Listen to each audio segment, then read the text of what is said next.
인사드리겠습니다. 안양 만안 출신 국회의원 강덕구입니다. 킬러 문항 없는 수능을 준비하겠다고 했지만 그 어느 때보다 불수능이었다라는 것은 수능 결과가 여실히 말해줍니다.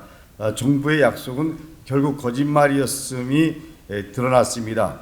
2028 대학 개편 시한을 발표했지만 여전히 상대평가 대입 경쟁 체제가 지속되고 있습니다. 무한 경쟁 속으로 우리 아이들을 몰아넣는 정책은 전혀 변화가 없는 것입니다. 지금이라도 근본적인 변화를 위한 절대평가제 도입 논의가 이루어져야 합니다. 기자회견에 앞서 오늘 참석한 분들을 소개하겠습니다. 우리 강민정 의원님 함께 하셨습니다. 홍민정 사교육 걱정 없는 세상 공동대표님 함께 하셨습니다. 정기현 사교육 걱정 없는 세상 공동대표님 함께 하셨습니다. 구본창 사교육 걱정 없는 세상 정책대안연구소장님 함께 하셨습니다. 신소영 사교육 걱정 없는 세상 정책대안연구소 정책팀장님 함께 하셨습니다. 최송화 전국 중등교사노조 위원장 권한대행 함께 하셨습니다. 예, 그러면 기자회견문 낭독이 있겠습니다. 우리 홍민정 대표님.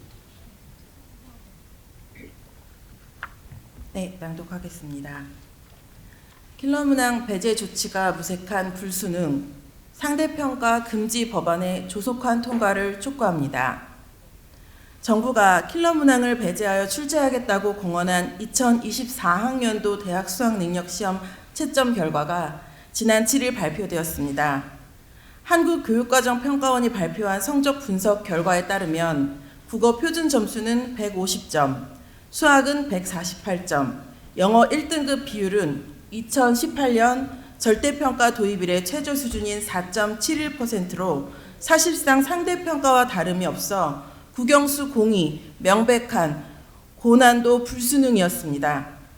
지난 6일 사교육 걱정 없는 세상 분석 결과에서도 수능 수학 문항의 13%가 교육과정 수준과 범위를 벗어난 킬러 문항이며 5일 발표한 중등교사노조 설문 결과에 따르면 수능 교과교사 75.5%가 올해 수능에서 킬러 문항이 없어지지 않았다고 응답하였습니다. 그러나 이러한 현장 반응과는 사뭇 달리 교육부는 올해 수능에서 킬러 문항이 없었으며 공교육 출제 원칙을 지키면서도 변별력을 확보했다고 자화자찬하였습니다. 이어서 지난 10일 공정위는 사교육 카르텔, 부조리 대응의 일환으로 수능 출제 경력이나 입시 실적 등을 허위 과장하여 표시, 광고한 대입 사교육 업체에 대해 과징금 및 시정 명령 조치를 부과하였습니다. 살얼음판과 같은 입시 경쟁의 강도만큼이나 사교육 시장의 경쟁 강도도 날로 맹렬해지고 있는 만큼 사교육 업계에서의 허위 과장 광고로 인해 소비자 피해를 예방 구제하고 시장의 질서를 관리 감독하는 것은 국가의 당연한 책무이자 의무입니다. 또한 배운 데서 출제하는 것은 평가의 상식이니만큼 국가 교육과정의 수준과 범위 내에서 수능을 출제하는 것은 당연한 명제일 뿐 단언컨대 근본적인 사교육 경감책도 공교육 정상화 대책도 정부의 치적이라 할 수 없습니다. 매년 역대 최고치를 갱신하며 국가 교육 예산의 3분의 1 수준에 달할 만큼의 사교육비가 상승세인 근본적인 원인은 킬러 문항이 아니라 바로 대입 상대평가 체계이기 때문입니다. 올해 수능 성적 발표 이후 수능 만점자와 표준점수 최고점자를 배출한 어느 학원의 월 수강료는 월 300만 원에 달합니다. 그런데 이 학원의 등록이 일찌감치 마감되었다는 소식이 언론에 보도된 바 있습니다. 또한 사교육 시장에서는 불수능의 맹위에 물을 만난 듯 일찍이 선행 재수반과 대입 컨설팅, 수능 대비반 마케팅에 열을 올리고 있는 실정입니다. 이러한 사교육 시장의 상황은 정부가 설령 킬러 문항 몇 개를 핀셋으로 덜어낸다 할지라도 상대평가 수능에서는 준킬러, 준중 킬러 문항을 통한 변별 기제로 작동할 수밖에 없고 수능에서 단 0.0001점이라도 높이기 위한 출혈적 사교육 참여 대열은 확대될 수밖에 없음을 방증합니다. 즉 문제의 원흉이자 본체인 상대평가 대입 경쟁 체제가 존속되는 한 수능 사교육은 줄어들 리 없고 수능이 더 공정해질 리도 만무합니다. 정부가 상대평가 구조에서 필연적으로 귀결될 수밖에 없는 사교육 폭증 참사의 근본 원인을 외면한 채 수능에서의 킬러 문항 제거와 사교육 카르텔 척결을 사교육 경감 대책으로 운운하는 것은 사교육 현실을 호도하는 기만적 행정입니다. 상대평가 대입 체제를 유지한다면 현 정부의 국정 과제인 모두를 인재로 양성하는 학습혁명도 요원할 것입니다. 개정된 국가교육과정이 아무리 창의력과 문제 해결력 등의 미래 역량을 강조한 듯 상대평가 대입을 도외시할 수 없는 학교교육은 교육과정을 도외시한 채 사교육과 매 한 가지로 문제풀이 기술을 연마하여 남들을 이기기 위한 수업과 평가에 매몰될 수밖에 없기 때문입니다. 우리는 안정과 변별을 최우선 가치로 설계한 대입 제도에 의해서 파국으로 치달았던 학교교육의 실패의 역사를 잘 알고 있습니다. 가뜩이나 낮았던 합계 출산율이 올 3분기에는 더 낮아진 0.70명입니다.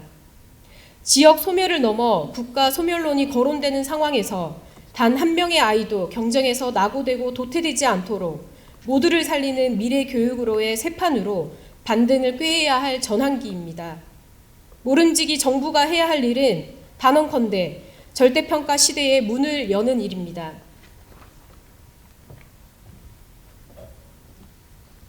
지난 5일 경제협력개발기구 국제학업 성취도 평가 결과에 따르면 우리나라 학생들의 평균 성적은 최상위 수준이지만 학생들 간 성적 분포 측면에서는 양극화 현상이 위험 수준임을 확인되었습니다. 특히 수학의 경우 OECD 가운데 평균 점수는 1에서 2위로 최상위권이지만 학교나 학생 간 분산 비율이 높아지며 중위권이 사라지는 성적 양극화의 심각한 수준에 이르렀습니다. 극강의 변별 기제로 상대평가 입시제도와 경쟁교육 체제가 지속되고 있는 지금 이 순간에도 교실에서는 수많은 아이들이 학업을 포기하며 자신의 존재 가치를 비관하고 있습니다.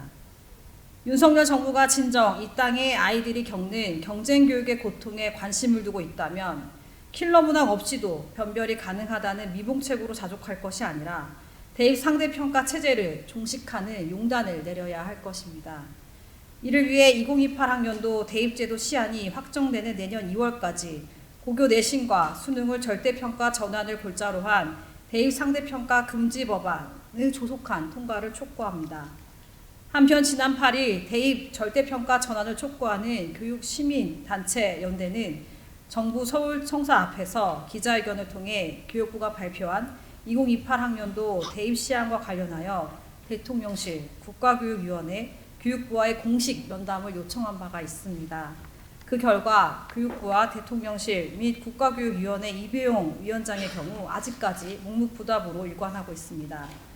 다행히 국가교육위원회에서 정대와 상임위원, 전국시도교육감협의회 회장으로 당연직인 조희연 위원, 학부모 대표로서 전은영 위원 등이 면담 요청에 수락하여 금일 오후 4시 국가교육위원회 사무실에서 현재 국가교육위원회 논의 상황과 향후 일정 및 대안 등을 심도 있게 논의할 예정입니다. 우리는 앞으로도 2028 대입제도를 교육당국이 어떻게 수렴하고 민의를 반영해 나가고 있는지를 그 경과를 국민들께 지속적으로 보고할 것입니다. 교육당국은 지금이라도 닫힌 귀를 열고 면담에 응하며 국민들의 신음과 고통을 직면하고 시민사회와 협력해야 할 것입니다.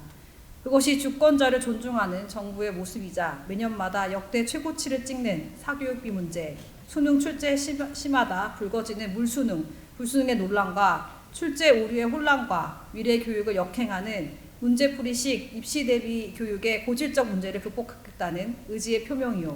우리 교육이 희망찬 미래로 한 걸음을 내딛는 초석이 될 것입니다. 2023년 12월 12일 국회의원 강덕구, 강민정, 김남국, 김용호, 문정보 대입 절대평가 전환을 촉구하는 128개 교육 시민단체 연대. 이번 수능 결과를 한마디로 말씀드리면 기울어진 운동장이라고 말씀드릴 수 있습니다. 문제를 많이 풀고 그리고 거기에 숙달된 학생들이 유리할 수밖에 없는 결과가 그대로 보여주고 있습니다. 소위 평가원은 킬러 문항이 없다고 발표했지만 수능 결과가 보여주듯이 중킬러 문항들은 많았습니다. 중위권이나 중사위권 학생들이 문제를 끝까지 못 풀었다라는 게 현장 교사분들의 전언입니다. 그렇기 때문에 중킬러 문항과 킬러 문항의 본질적 차이는 없습니다. 저희들은 분명히 말씀드립니다. 이렇게 수능이 계속 강조될 수밖에 없는 상황에서는 불수능은 존재할 수밖에 없고 그리고 사교육 시장은 더 커질 수밖에 없다. 그렇기 때문에 마지막으로 우리 교육부와 윤석열 대통령에게 요구하는 겁니다. 이제 절대평가로 가야 됩니다. 그러기 위해서 우리들이 할 수 있는 모든 힘들을 다 모으겠다라는 메시지를 분명히 전달하기 위해서 이 자리를 만들었습니다. 언론인 여러분들의 관심을 부탁드리면서 기자회견을 마치도록 하겠습니다. 감사합니다.